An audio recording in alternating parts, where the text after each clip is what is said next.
पूज्याचे श्री महावीर महाराज की, परम पूज्याचे श्री विमल सागर महाराज की, परम पूज्याचे श्री तपस्वी सम्राट सन्मति सागर जी महाराज की, परम पूज्याचे श्री सुंदर सागर महाराज की, अहिंसा में विश्व धर्म की,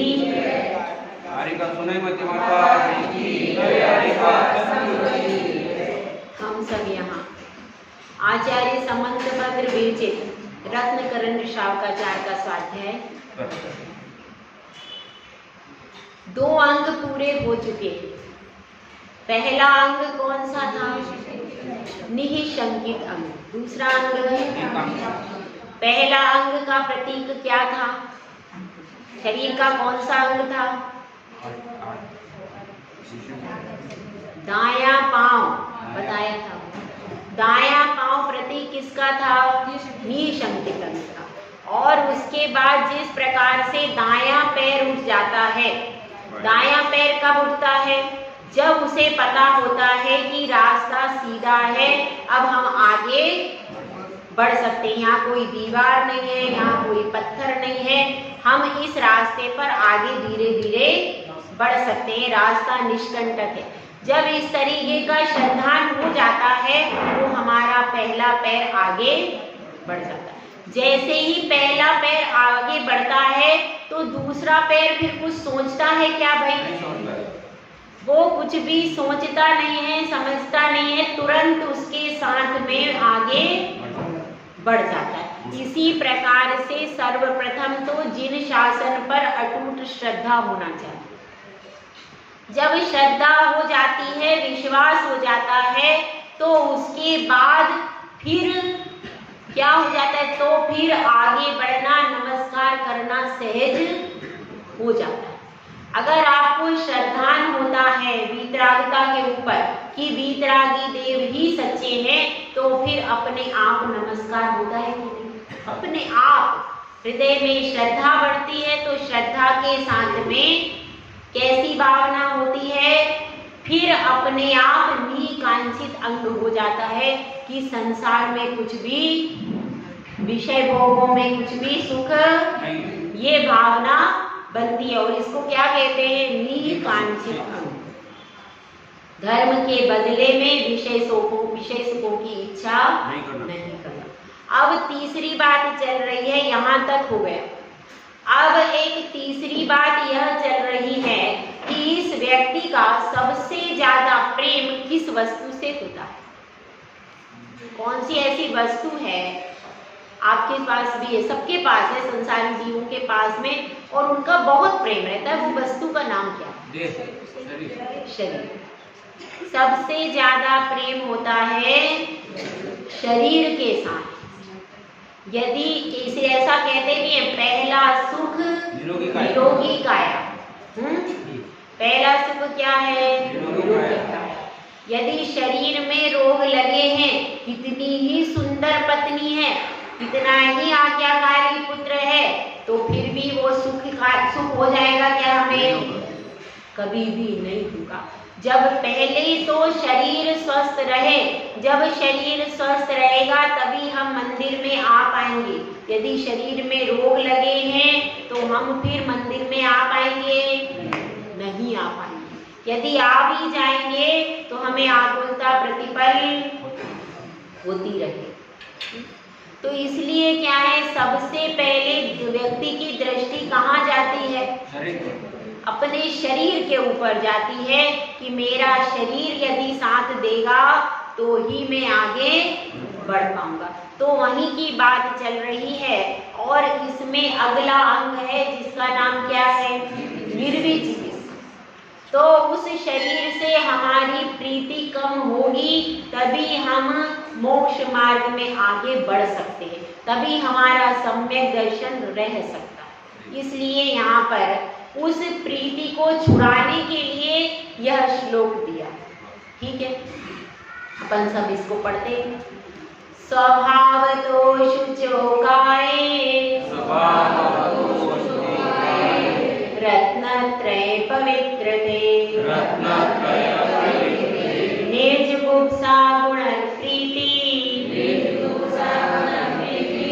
मता निर्विचिकित्सता।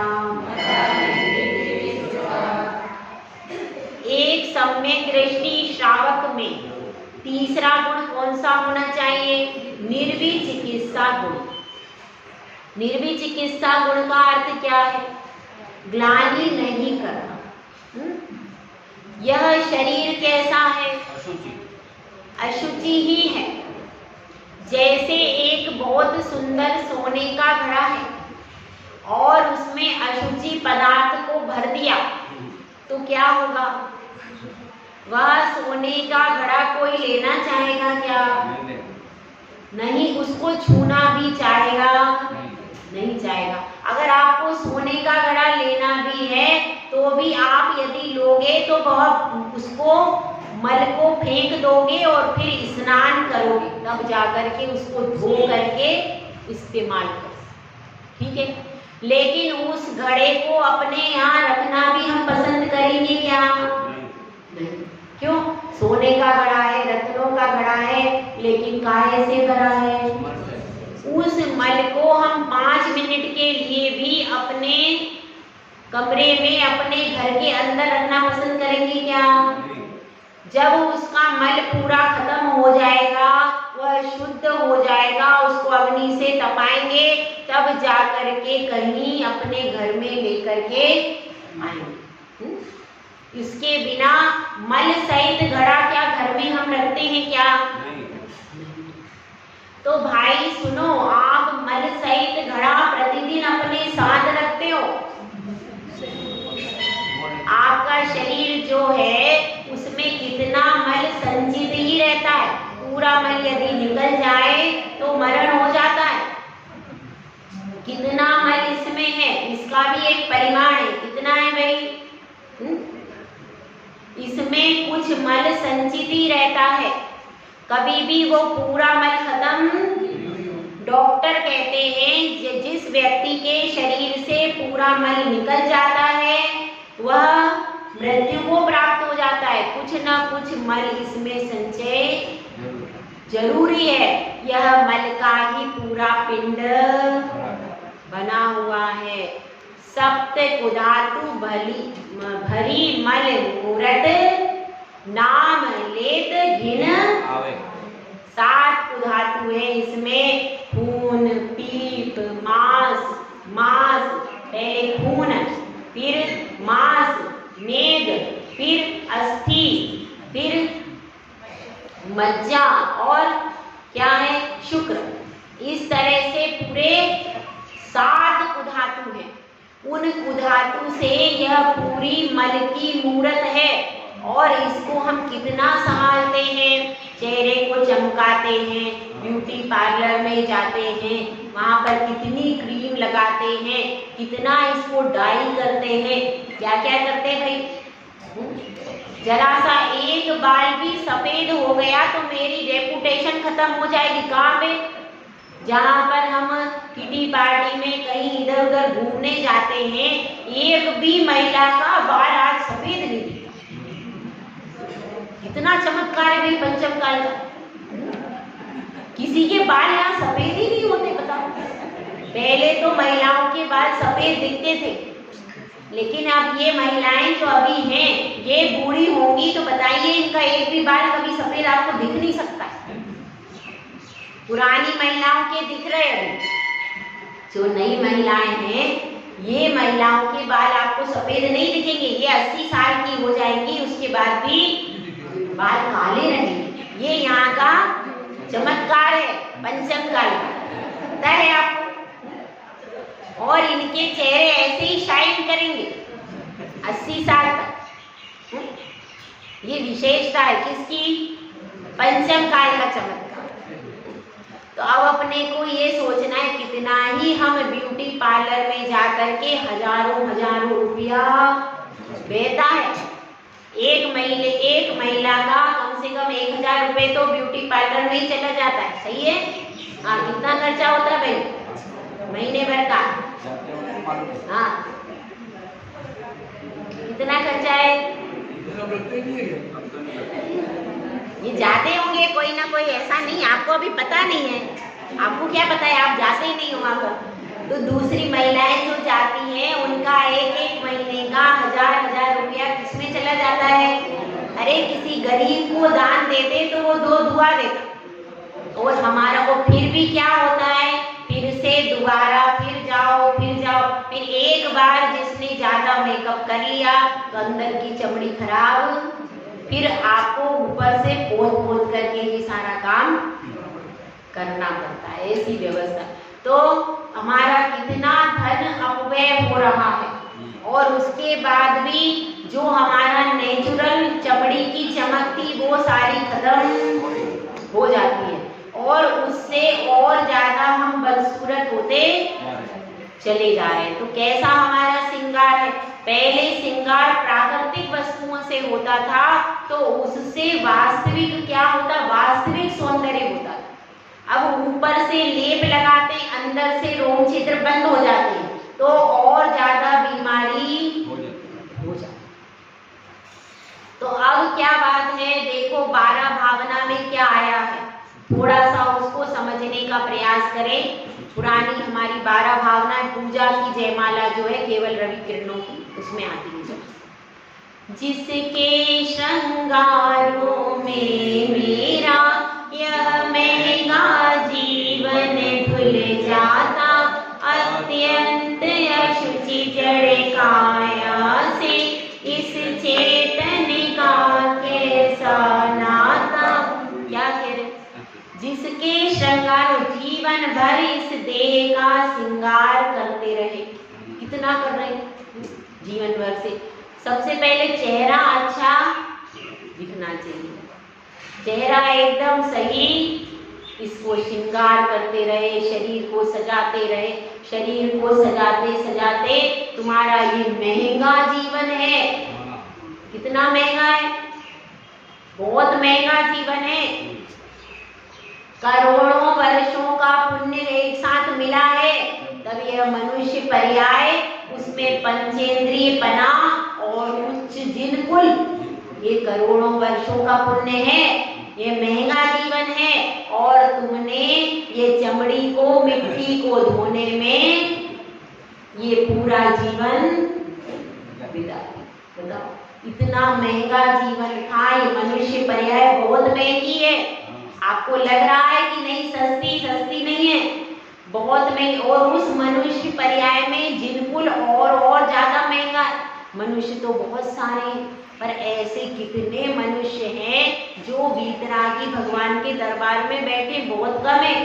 तो आपका बहुत ज्यादा महंगा जीवन है, उसको आपने इस मिट्टी की काया को धोने में व्यर्थ ही बर्बाद कर दिया। मिट्टी का दिया है ये काया, पर कितनी आस लगाए हैं। मिट्टी का दिया, यह मिट्टी का दिया है, और आप कितना ही इस पे लेपन करो, पर इसकी मिट्टी से ये सोना बनने वाला नहीं है। और हम क्या सोचते हैं, ये सोना बन जाए, ये चमक जाए, तो जीवन भर उस मिट्टी के दिए पे लेप लगाते रहते हैं। तो देखिए, मिट्टी की कीमत मत करो, ज्योति का सम्मान करो।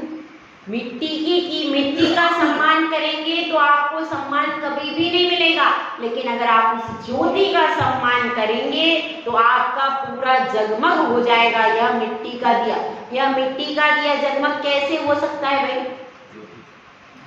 यदि उस ज्योति का आप सम्मान करना सीख जाओगे तो यह मिट्टी का दिया एक दिन सोने का दिया बन जाएगा। जैसे कि अनंत भगवान का शरीर करोड़ों सूर्य, करोड़ों चंद्रमा की कांति को भी लज्जित कर देता है, ऐसा अद्भुत सूर्य और चंद्र है वो।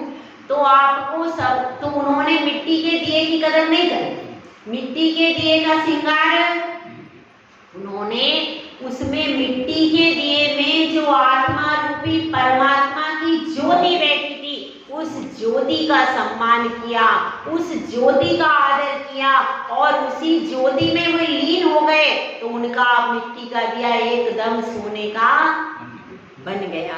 और बाहर से सजाने से यह मिट्टी का दिया सोने का बनेगा, जब आप उसके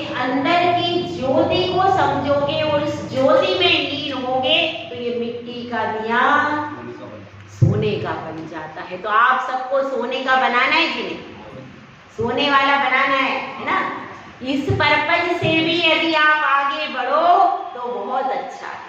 अरे इसको तपस्या से चमकाओ तो यह चमकेगा, पूजा दान से चमकाओ तो यह वास्तविक रूप से चमकेगा, और एक भव में नहीं कई कई भवों तक चमकता रहेगा, और अंत में स्वयं तो चमकेगा ही, पूरे विश्व को प्रकाशित करेगा।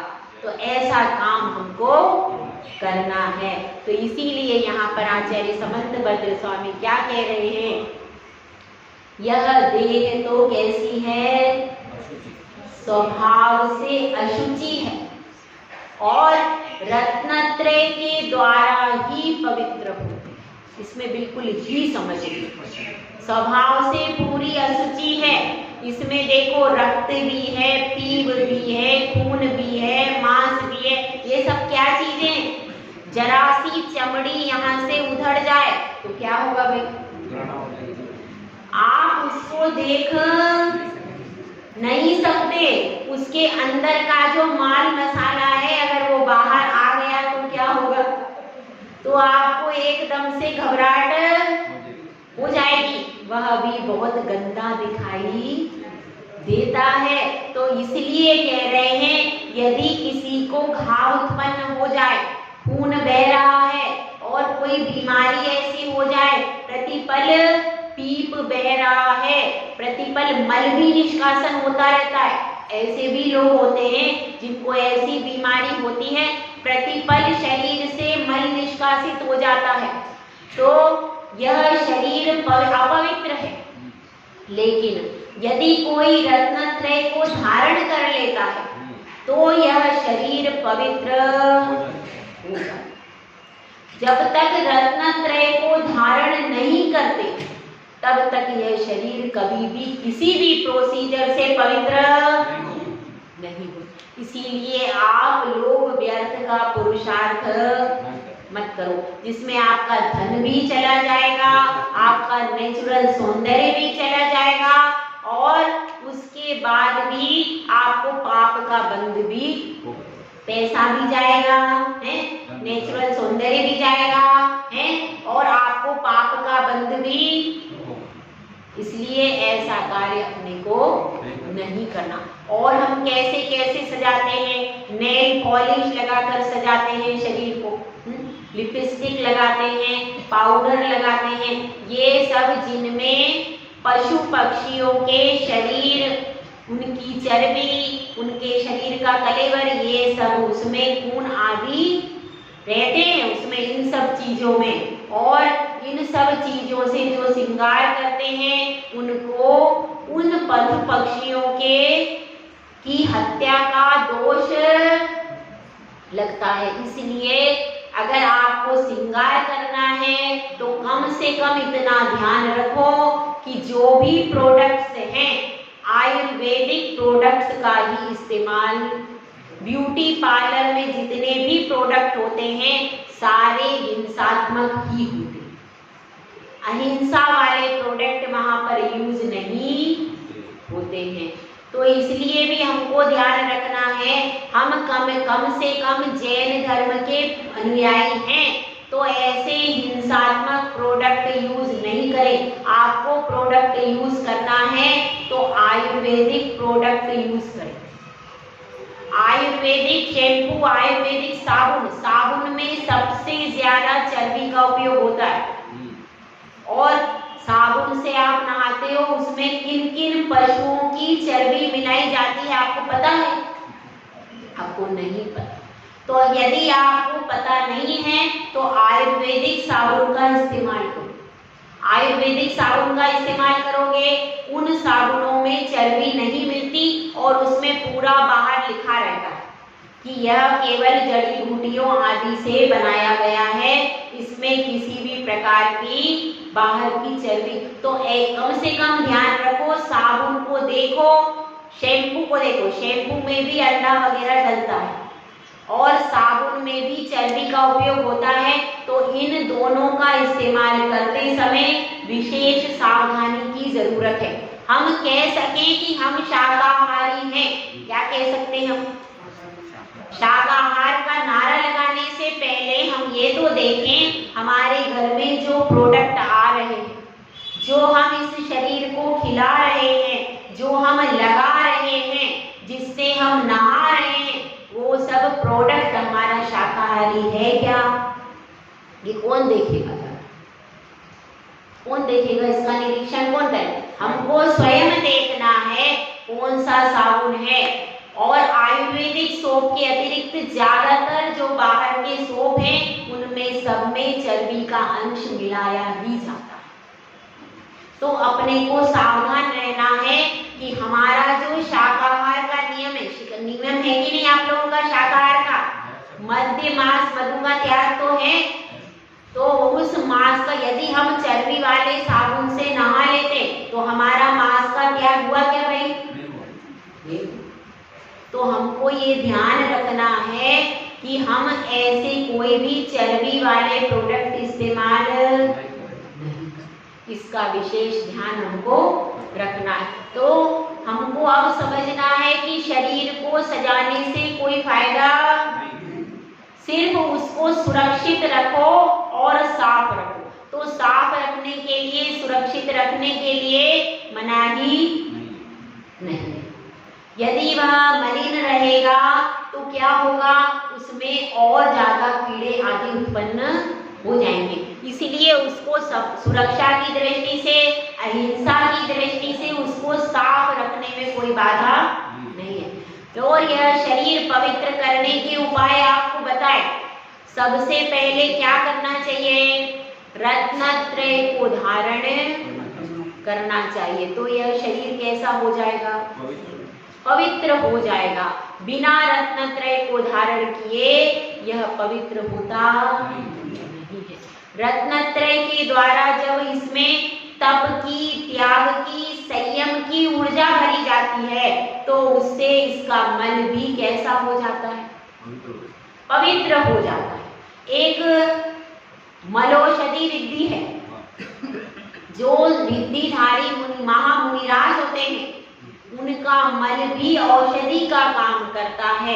यदि उस मल को छू करके भी हवा जा रही है, यदि कदाचित उनका थूक आदि भी आपको स्पर्श हो जाए तो आपके शरीर से भयानक बीमारी भी यदि होगी तो वह बीमारी क्षण भर में मिट सकती है। ऐसी सामर्थ्य किसमें होती है? रिद्धिधारी मुनिराजों के। कैसे होती है? कि वे रात दिन इस रत्नत्रय की साधना में तपते रहते, महीनों के उपवास करते। वे साधु नगर में नहीं रहते, जंगल में रहते हैं। जंगल में रह करके साधना करते हैं और किसी से कहते भी नहीं है। वो तो कदाचित कोई दर्शन करने जाता है तो उसको ऐसा महसूस हो जाता है कि मेरे सारे रोग गुरु के पास दर्शन करते ही मिट गए, निश्चित ये रिद्धिधारी महामुनिराज हैं, ऐसा पता चल जाता है उसको। मुनिराज किसी प्रकार से मौन रहते, बहुत गहरी साधना उनकी हुआ करती है, संसारी जनों से बिल्कुल अलग। तो अब अपनी बात यह चल रही है कि इस शरीर के प्रति हमको ज्यादा ममत्व परिणाम नहीं करना। हर श्लोक से हमको सीखना भी तो है। क्या शिक्षा मिलती है? कि हमको शरीर की सुरक्षा करनी है, उसकी सेवा भी करनी पड़ेगी। यदि वह बीमार होता है तो उसके लिए योग्य उपचार भी देना है, सेवा भी करनी है, सुरक्षा भी रखनी है, सफाई भी रखनी है। क्या कहते हैं कि चांदी का वर्क लगा है गोबर की मिठाई पर, मत फिसलो ऊपर की चिकनाई पर। चांदी का वर्क लगा है गोबर की मिठाई पर। गोबर के अंदर मिठाई है, ऊपर से चांदी का वर्क लगा दिया। हम कितने प्रसन्न, कितनी सुंदर कन्या है। अरे और क्या प्रस्ताव आता है? नहीं, वही उसी सुंदर कन्या से विवाह करें।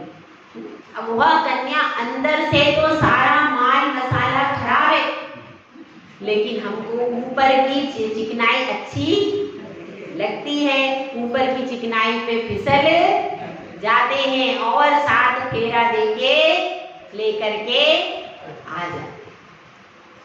तो अब क्या करना है, सबसे पहले शरीर के प्रति ममत्व परिणाम को छोड़ना है, आसक्ति भाव को छोड़ना है। आसक्ति भाव इतनी ना हो जाए शरीर के प्रति कि जिस आसक्ति भाव के कारण हमको क्या हो जाए, प्रतिपल विषय भोगों की ही इच्छा होती, तो इस शरीर के प्रति अति आसक्ति का भाव छोड़ना है। इसको खिलाना भी है, पिलाना भी है, पर इस शरीर को क्या समझना है भाई, नौकर। हम मालिक हैं, आत्मा राजा है, मन और इंद्रियां, मन मंत्री है, इंद्रियां दासियां हैं। तो ये शरीर क्या है, नौकर है, ठीक है। इंद्रियां दासियां हैं, शरीर नौकर है। हम अपने अनुसार इसको चलाएंगे तो क्या होगा, हम भी सुखी रहेंगे और यह भी सही रहेगा। और इसके पीछे यदि हम भागेंगे तो क्या होगा, यह शरीर हमको दुर्गति में ले जा करके पटक देगा।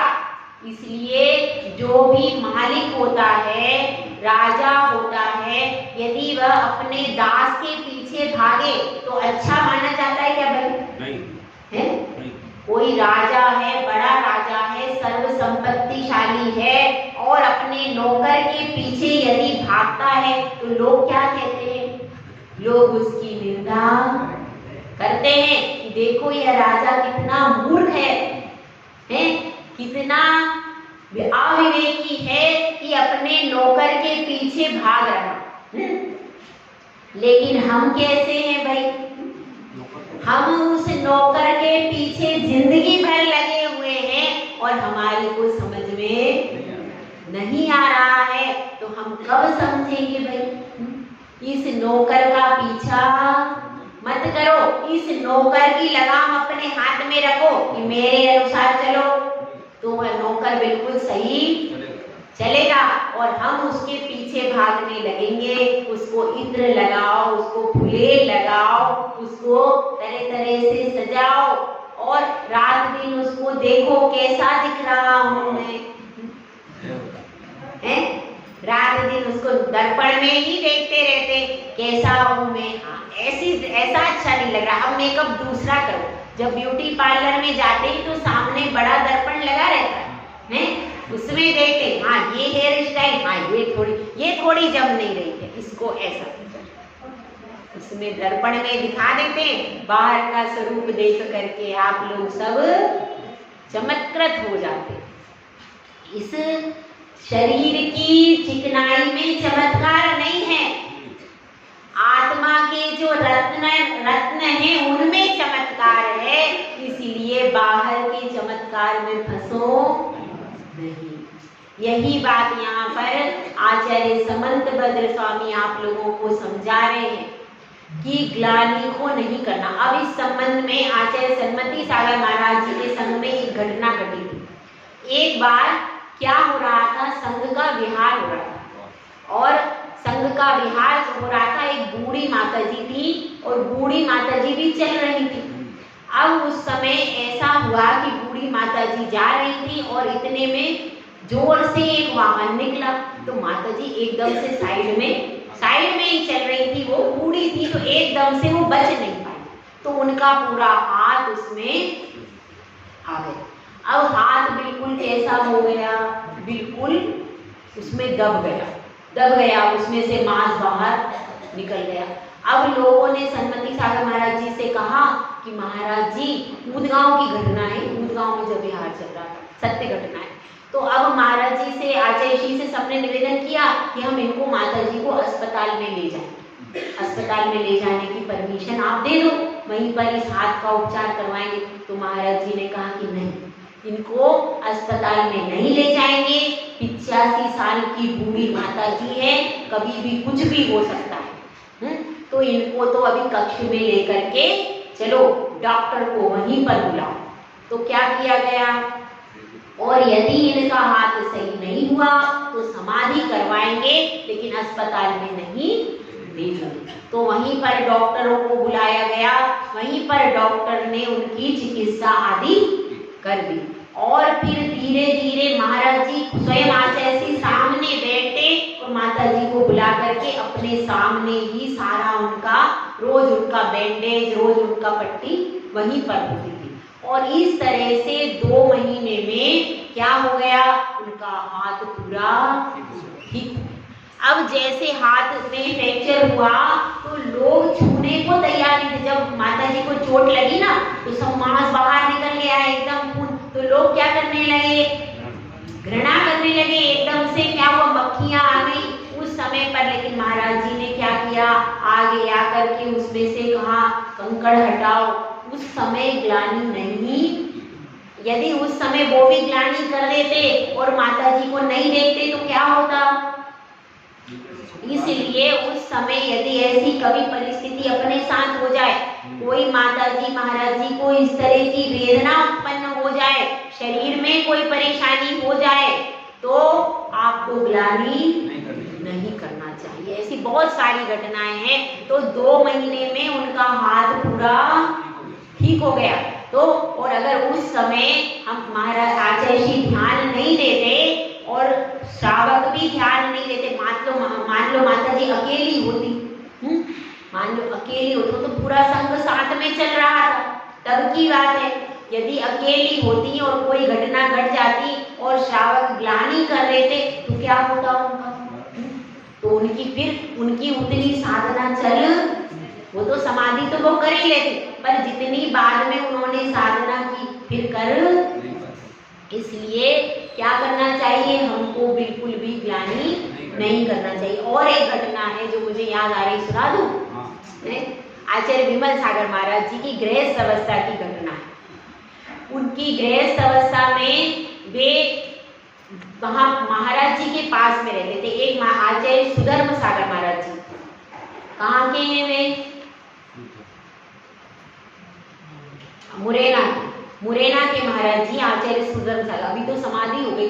तो उन महाराज जी का नियम था रोज 100 श्लोक लिखने, रात को रोज 100 श्लोक लिखते थे। और बिल्कुल सत्य घटना है, ये बता रही हूँ, 100 श्लोक रोज लिखते थे। और उनकी कुशलगढ़ में समाधि बनी हुई, कुशलगढ़ में उसकी समाधि। और हमारा मुख्य लक्ष्य यही था कि वहां उनकी समाधि स्थल पर जाना था, पर वो नहीं हो पाया। अब भी जाएंगे वहां पर समाधि देखने के लिए, समाधि स्थल पर जाना। तो उनकी रोज का ये नियम था, 100 श्लोक लिखते थे। लेकिन शरीर में ऐसी बीमारी थी कि उनका कफ निकलता था, और कफ के लिए एक डब्बा रखा जाता था, और वह डब्बे में रोज कफ निकालते थे। पूरी रात बैठ करके वो 100 श्लोक लिखते थे। तो उनके पास में आचार्य विमल सागर जी महाराज जी, जो कि उस समय ब्रह्मचर्य अवस्था में थे, 7 प्रतिमा थी, तो उनके पास में रहते थे। और प्रति समय उनका जो कफ का डब्बा भर जाता था तो वो उठा करके बाहर फेंकते थे। और महाराज जी भी ज्यादा उनसे बातचीत नहीं करते, पहले के साधु ज्यादा बातचीत नहीं करते थे, ज्यादा उनसे बातचीत भी नहीं करते थे। वो अपना कार्य प्रति, वो भी रात्रि जागरण करके प्रतिपल करते थे। एक दिन ऐसी घटना घटी कि वह डब्बा पूरा भर गया। अब क्या करें, और उनको भी श्लोक लिखने में टाइम लगता। तो क्या हुआ, विमल सागर महाराज जी जो गृहस्थ अवस्था में थे, उन्होंने अपना हाथ आगे कर दिया और हाथ पर झेल दिया। तो अब इतनी भक्ति, इतनी भावना देखी, तो फिर आचार्य सुधर्म सागर महाराज जी ने कहा कि आप बहुत बड़े आचार्य बनेंगे। उनके गुण देखे, उनमें कौन सा गुण था भाई, ग्लानि नहीं करना।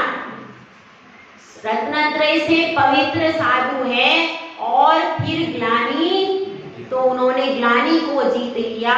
और फिर उन्होंने सारा निमित्त ज्ञान आचार्य विमल सागर महाराज जी को, जो उनका निमित्त ज्ञानी थे, वो उनके पास आप एक बार पहुंच जाओ, आपका पूरा चेहरा देखकर बता देंगे आप कहाँ से आए हो, आपके घर में क्या समस्या है, आपको क्या परेशानी, सारा महाराज जी अपने आप जो बता देते थे, उस निमित्त क्या उन्होंने अपनी भी स्वयं की साधना तो की ही होगी, लेकिन मूल बीज जो डाला था वो आचार्य सुधर्म सागर महाराज जी ने डाला था। तो ऐसा है, सेवा करने से मेवा भी, लेकिन हम क्या चाहते हैं, पहले मेवा मिले फिर हम। तो अब ये दोनों घटनाएं हैं, ये दोनों सत्य घटनाएं आपको बता रही, बिल्कुल सत्य घटना है। तो ऐसी घटनाओं से हमको प्रेरणा मिलती है। क्या प्रेरणा मिलती है कि कोई साधु जो बीमार हो, किसी का एक्सीडेंट हो जाए, किसी को परेशानी हो जाए, उस समय उस साधु से ग्लानि, उसको उसका उचित उपचार कराना, उसकी सेवा करना, और उसी के द्वारा फिर क्या होगा, रत्नत्रय की प्रभावना आगे होगी।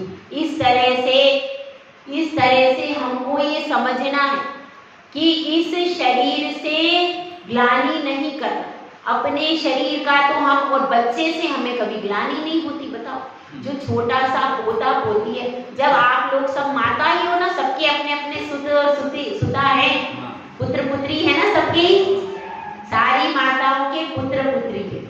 जब वह छोटा सा जन्म लेता है, तब उस समय आप क्या करते हो, उसका सब साफ करते हो कि नहीं करते? करते हो। फिर ग्लानि नहीं आती, अब आती है? क्यों?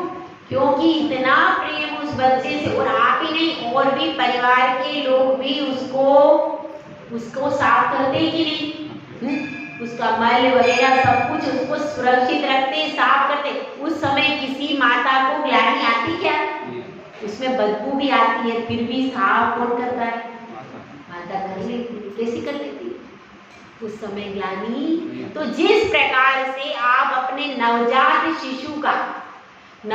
शिशु जो होता है, उसका भी मल आप बिना ग्लानि के दूर कर लेते हो, और अपने शरीर का भी मल बिना ग्लानि के दूर करते हो कि नहीं? रोज करते हो आप? अपने शरीर का भी जो है उसमें ग्लानि करते हो? नहीं करते। अपने शरीर के लिए ग्लानि नहीं करते, अपने नवजात शिशु के लिए, बच्चा जब तक सक्षम नहीं हो जाता है, 1 साल का नहीं हो जाता है, 1-2 साल तक, तब तक आपको थोड़ा थोड़ा उसको संभालना ही पड़ता है। वह जाएगा भी तो भी आपको पानी लेकर के खड़ा होना पड़ता है। तो वो सब आप करते हो कि नहीं करते? जैसी प्रवृत्ति उस समय रखते हो, वैसी ही प्रवृत्ति जब आपके गांव में साधु आए, आपको कहीं ऐसा कोई साधु मिल जाए जो रोगी है, परेशान है, तो उस समय उसके लिए भी ग्लानि नहीं करना चाहिए। क्योंकि जो निर्जुगुप्सा गुणर प्रीति, जो कि निर्जुगुप्सा, नीचे की लाइन देखो, निर्जुगुप्सा ग्लानि से रहित और गुणर प्रीति, गुणों में जो प्रीति करता है, उसका निर्विचिकित्सा अंग होता है। और इस अंग का पालन किसने किया है? इस अंग का पालन तो सभी करते हैं, लेकिन एक दिन ऐसा हुआ कि स्वर्ग में सभा लगी हुई थी। देखो, आप लोगों के पास तो बहुत सारे काम है। देखो, दुकान पे जाना है, उधर भोजन बनाना है, बच्चों को स्कूल भेजना है, बहुत सारे काम है। अब ऊपर देवेंद्र के पास कोई काम ही नहीं, उनको क्या काम है? उनके कुछ काम नहीं। तो वो लोग क्या करते हैं पता है? स्वधर्म इंद्र की सभा लगी रहती है, वहां प्रति समय धर्म की ही चर्चा चलती रहती। वो देखते रहते हैं, पता करते रहते हैं, मध्यलोक में कौन कैसा काम कर रहा है, सब उनके पास में रिपोर्ट पूरी चली जाती है। वो अपने अध्ययन से जान लेते हैं। तो ऐसे ही एक दिन स्वधर्म स्वर्ग की सभा लगी हुई थी, स्वधर्मेंद्र की सभा लगी हुई, और वहां पर चर्चा चली कि निर्विचिकित्सांग में कौन प्रसिद्ध है, कौन इसका सबसे अच्छा पालन करता है। तो नाम किसका आया? उद्गायन राजा और प्रभावती रानी का नाम आया। तो क्या कहा कि अब यही राजा सबसे अच्छा है, यही पालन करता है। तो 2 देवताओं को विश्वास, तो अब एक देव ने क्या रूप बनाया? वह रूप बना करके आ रहा है, और वहां पर खड़ा हो गया क्षुल्लक के रूप में।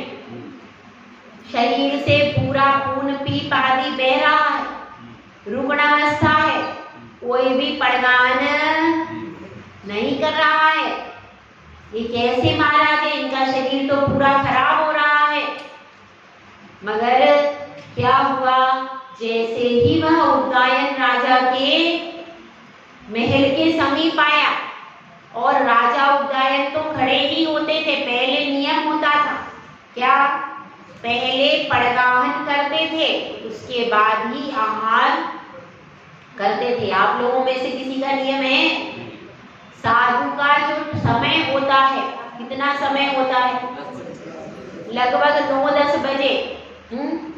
सूर्योदय के दो घड़ी के बाद कभी भी समय हो सकता है, तो लगभग 10 बजे का समय होता है। उस समय पर राजा उदयन क्या करते थे? पड़गाहन के करते थे। और भरत के लिए भी आता, भरत चक्रवर्ती भी प्रतिदिन पड़गाहन करता था। यदि आप पड़गाहन नहीं कर सकते हो तो क्या करना चाहिए हमको? हमको जब हम भोजन करें, भोजन की थाली पर बैठते हैं, तो क्या करना चाहिए? हमको ऐसा सोचना चाहिए कि हे प्रभु, जितने भी मुनिराज हैं वह इस निर्ग्रंथ मुनिराज हैं, और वे सब आहार की बेला पर उठे होंगे। उन सब साधुओं का, मुनि आरिका आदि जो भी है, क्षुल्लक क्षुल्लिका, यह चतुर्विध संघ जहाँ जहाँ विराज रहा है, उन सब के निरंतराय आहार हो, उन सब का रत्नत्रय अच्छे से पले, ऐसी भावना भा करके उसके बाद भोजन करना चाहिए।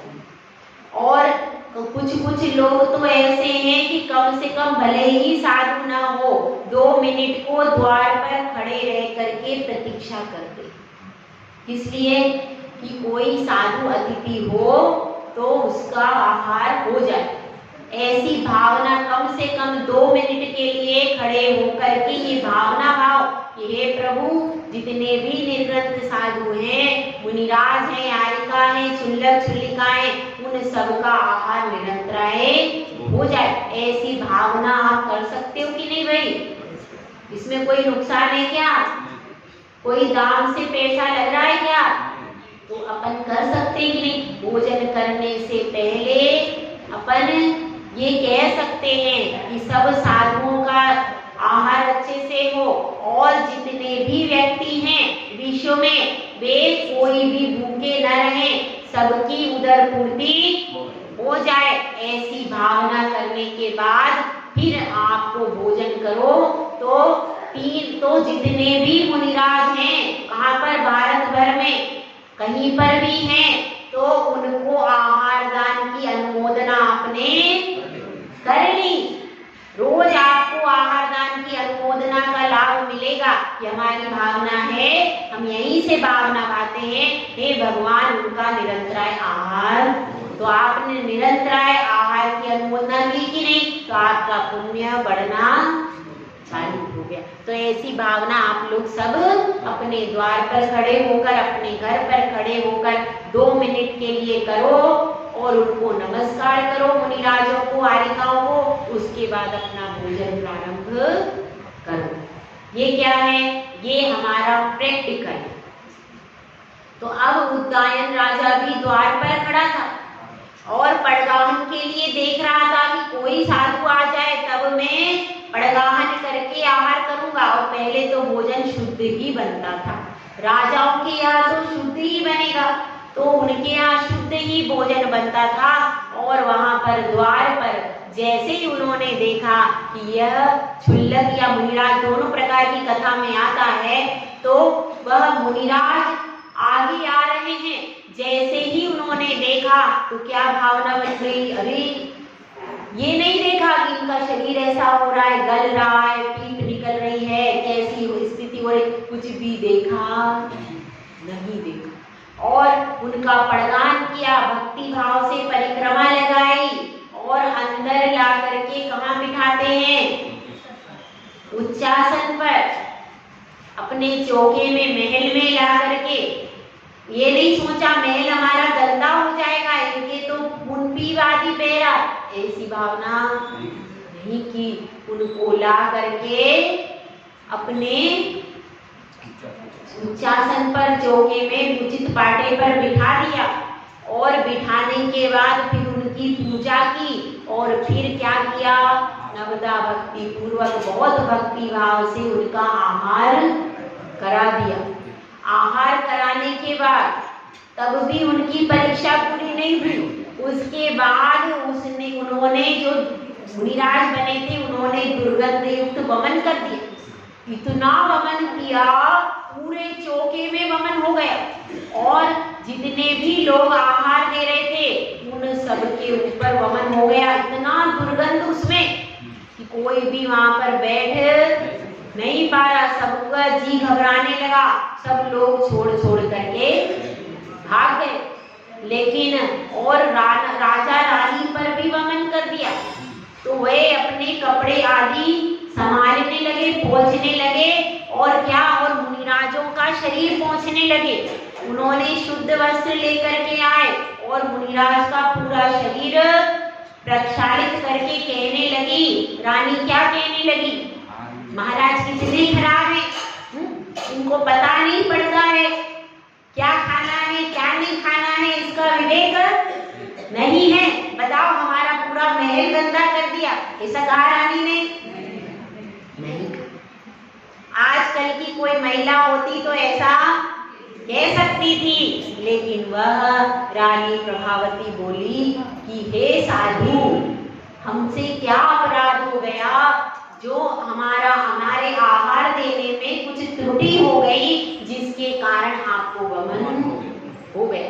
किसकी त्रुटि है, महाराज की नहीं, हमारी त्रुटि है। हमने आहार देने में कोई क्रम का उल्लंघन कर दिया, कोई अनुचित पदार्थ दे दिया, इसके कारण महाराज को कष्ट हो गया।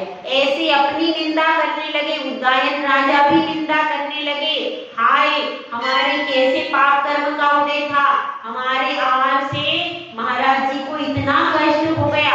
ऐसे दोनों वहां पर अपनी निंदा करने लगे और महाराज का शरीर प्रक्षालित किया।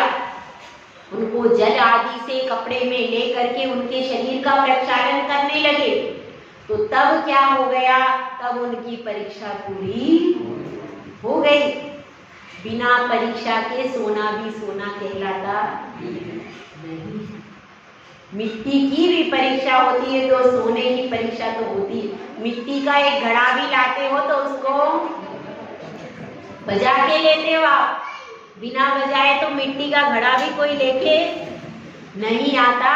तो अब वहां राजा उदयन की भी परीक्षा हुई थी और जब उन्होंने देख लिया कि भाई यह तो एकदम निर्वीक चिकित्सा अंग में परिपूर्ण है, किसी भी प्रकार से ग्लानि नहीं कर रहे और कैसे हैं, सच्चे सम्यक दृष्टि हैं, इनमें ग्लानि बिल्कुल भी, ये जानते हैं कि यह शरीर अपवित्र है, केवल रत्नत्रय से पवित्र होता है और रत्नत्रय पूज्य। ऐसे ये तो बहुत सारे साधुओं की ग्लानि जीत की सेवा करते हैं, ऐसी भावना खाते हैं। तो उन्होंने उदयन राजा की प्रशंसा की और पूरी घटना बताई कि सौधर्म स्वर्ग में ऐसी चर्चा चल रही थी, इसलिए हम वहां से परीक्षा करने के लिए आए थे, लेकिन आपकी निर्विक चिकित्सा गुण धन्य है। और इसीलिए यहाँ पर उदयन राजा का उदाहरण दिया, क्योंकि यहाँ पर जितने भी उदाहरण दिए गए हैं उन सब की परीक्षा हो चुकी है। परीक्षा करने के बाद आपको 100 टन से सोना यहाँ पर प्रस्तुत किया है और उसके बाद भी आप ग्रहण ना कर पाओ तो गलती किसकी है? किसकी गलती है? अपनी स्वयं की। तो इस प्रकार से हमको समझना है, क्या समझना है कि शरीर के प्रति ममत्व परिणाम को, आसक्ति भाव को घटाना है और धर्मात्मा पुरुषों को देख करके ग्लानि का परिणाम नहीं बनाना। यदि हम यह परिणाम बनाते हैं तो हमारे पास कौन सा अंग है भाई? निर्विक चिकित्सा। तो हम हमेशा मल को दूर कौन से हाथ से करते हैं? कौन से हाथ से? बाएं हाथ से। इंग्लिश में क्या बोलते हैं उसको? लेफ्ट हैंड से, बाएं हाथ से हम हमेशा मल को दूर करते हैं। इसलिए वह हाथ कभी भी ग्लानि नहीं करता। इसलिए इसमें उदाहरण दिया जाता है उस हाथ का। कौन से हाथ का? बायां हाथ। शरीर के 8 अंगे, पूरे 8 अंग इसमें घटित करेंगे। तो अब इस निर्विक चिकित्सा अंग में कौन सा अंग आता है? बायां हाथ। बाएं हाथ के द्वारा हम किसी भी ग्लानि को नहीं करते हुए मल को दूर करते हैं। तो इस प्रकार से हमको यह समझना है कि हम सब निर्विक चिकित्सा अंग का पालन करके मोक्ष मार्ग को प्रशस्त करें। जय भोला, जय श्री सुंदर सागर महाराज की जय।